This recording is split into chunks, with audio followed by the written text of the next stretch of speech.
Go into the pudding and find the truth. You want me to? I want you to go into the pudding!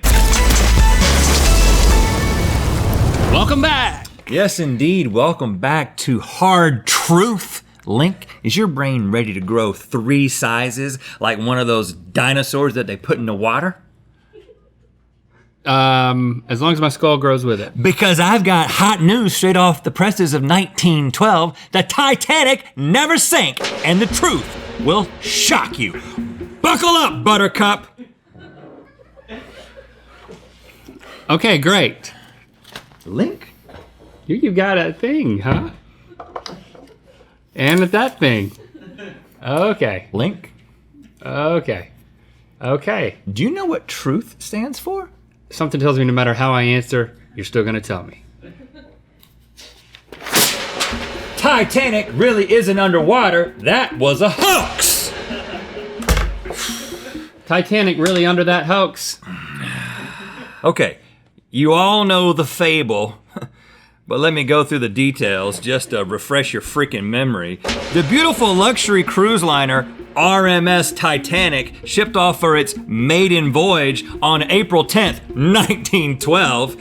It sailed for several days before striking an iceberg off the coast of Newfoundland. The ship's sinking lost about 1,500 passengers, including Jack, who died even though Rose totally had room on that door. That's a conversation for another time. The aftermath of this tragic accident caused worldwide outrage and a complete reworking of maritime safety procedures. Of course, none of that is true. Don't touch my rod, man. My pointer. Should probably call it a pointer. Please let engineer, writer, and lifelong Titanic researcher Robin Gardner get right to the point and open your eyes to his easy-to-follow theory. Robin, the floor is yours. Go ahead. Right. Well, Titanic wasn't a single class. There was no Titanic class of ships. It was the Olympic class.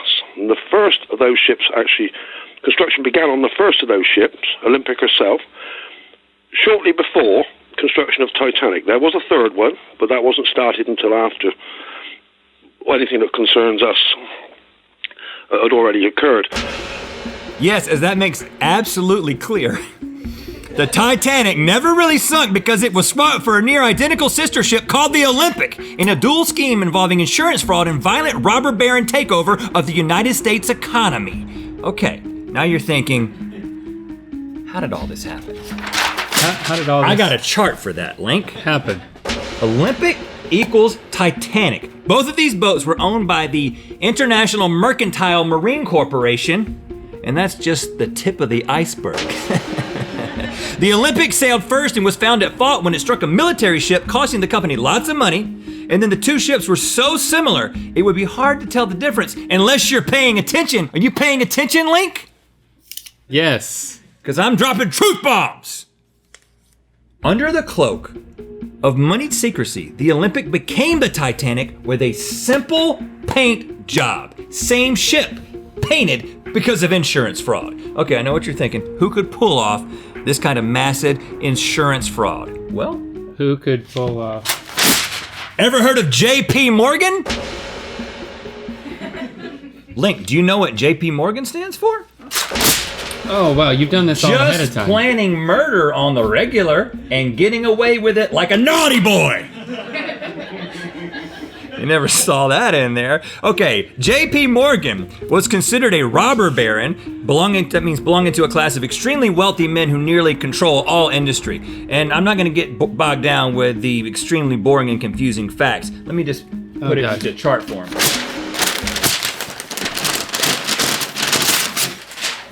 Conspiracies can be complicated and difficult. USA was bad at money. JP said, hey, I got money, USA. USA's like, thanks. Other rich guys are like, that's upsetting. JP's like, I don't care, I can get more money. All the rich guys are like, no! And now they're all dead. Multiple rich dudes that were in disagreement with JP Morgan died in the Titanic crash. I know you're still having trouble. Why do you keep trying to make my my pointer smaller? Because you're poking me in the eye with it. Okay, at the time, Morgan wanted the U.S. to create a Federal Reserve Bank, and there were three powerful men who were opposed to it. Millionaire John Jacob Astor, mining magnate Benjamin Guggenheim, and Macy's co-owner Isidore Straus. And they all super died on the Titanic. This is true. All this was made even more suspicious considering JP Morgan was supposed to be on the Titanic himself. He had a giant private suite, but he canceled at the last minute because he felt like it. I wouldn't cancel a freaking Carnival cruise even if I had a standard room. Hello? Something's up. In summary, JP Morgan intentionally planned for the Titanic to sink, and of course he would be fine with insurance fraud. As the old saying goes, everything is a rich man's trick, and Morgan's disappearing ship and rivals is the greatest magic trick of all. You know the old saying. Link? I sense you're still doubting. Pick a card. Any card. Any card. Yeah. Just pick a freaking card, man. Link, what does that card say? The Titanic was a hoax. Boom! What are the chances that you picked the only Here's another one. 2 cards that say the Titanic was a hoax? Out of 52 cards, you picked the 2. What are the chances? Probably 100%. Okay, now this is almost too convenient, don't you think? Because isn't magic all about distraction? And what if this super convincing theory about the ship JP Morgan missed is just a distraction from a truer truth, the truthest truth? Hold on to your horses, Link. Yes, folks, we've all been duped by a duper. Here's what's really up. JP Morgan's famous absence is meant to cover up another famous absence from the Titanic. Milton Hershey, founder of Hershey's Chocolates, an already wealthy candy robber baron himself, put down a $300 deposit to secure a room on the Titanic, but due to illness or work stress, the stories conflict, he left a week early. Until recent history, Hershey has enjoyed massive uncontested success despite being terrible chocolate. It is objectively horrible chocolate. However, Milton Hershey colluded with JP Morgan and associates to murder everyone in their way to secure his gross chocolate empire. And if you don't believe me, the proof is in the pudding. In the pudding, Link. Go into the pudding and find the truth. You want me to... I want you to go into the pudding. What's so hard to... Put your hands in the pudding.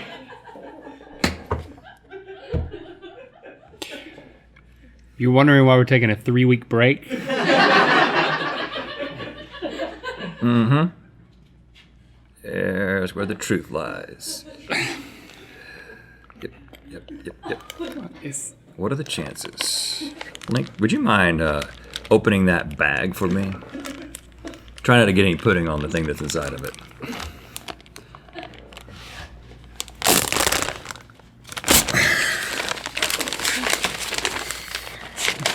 Link, you know what Hershey stands for?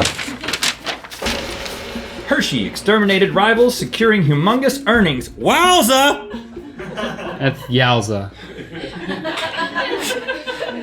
Yeah, I mean, well, it depends on what part of the country you're from. Yowza! What are the chances that that was in the pudding? I mean, if this isn't any clearer, I don't know what could be. That is the real story behind the not sinking of the Titanic and why Hershey's chocolate, which is objectively awful and terrible, continues to be such a big deal. You're welcome, Link. And Mythical Beasts. Tried to make it a W. I rest my rod.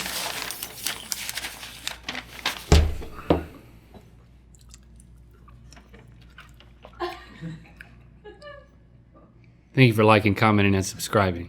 You know what time it is. Hi, I'm Brandon. And I'm Gabriele. We're in Svalbard. Longyearbyen. That's a polar bear. And it's time to spin the wheel of mythicality. What the crap? That might be the most remote wheel video we've ever had. I know. Can we say we were just with a polar bear because of that? Well, we kind of look like those guys. Maybe we could just say we were there. Click the bottom link to watch this episode from the beginning. And click the top link. Yeah, click it. Click the top link to watch us talk with Mythical crew members about the stupidest things they've ever believed. And give Mythical more. And to find out where the wheel of mythicality is going to land. Get this I Am a Mythical Beast t-shirt available at mythical.store.